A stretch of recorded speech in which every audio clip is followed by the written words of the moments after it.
Welcome to Guide Guru. We hope this video helps. You start by confirming prerequisites: Visual Studio 2022 with the Git workload, a GitHub account, and a personal access token. Open Visual Studio and sign in with your GitHub account under Accounts. This connects your identity. Once done, enable Git from Tools right arrow options, right arrow source control, so Visual Studio uses the Git provider. Make sure your token has repo scopes. Generate or copy it now if needed. This gets you ready to clone or push code without interrupting the flow later.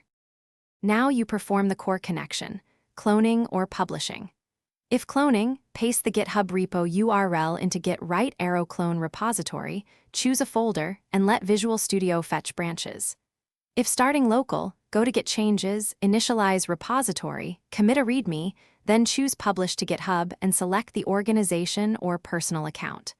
Once linked, confirm remote origin is set and your main branch name, main versus master, matches GitHub. This ensures push and pull Finish by committing and pushing. Stage changes, write a clear message, and click push so GitHub receives your updates. Use the branches and sync views to manage branches and resolve merges. Pull before pushing to avoid conflicts. If authentication pops up, re-enter your personal access token or refresh the Visual Studio sign-in. As a quick troubleshooting tip, if pushes fail, verify the remote URL and Windows Credential Manager entries. Then re-authenticate. That fixes most connection errors and gets you back to coding quickly.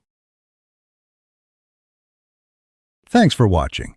Consider subscribing if we helped you today.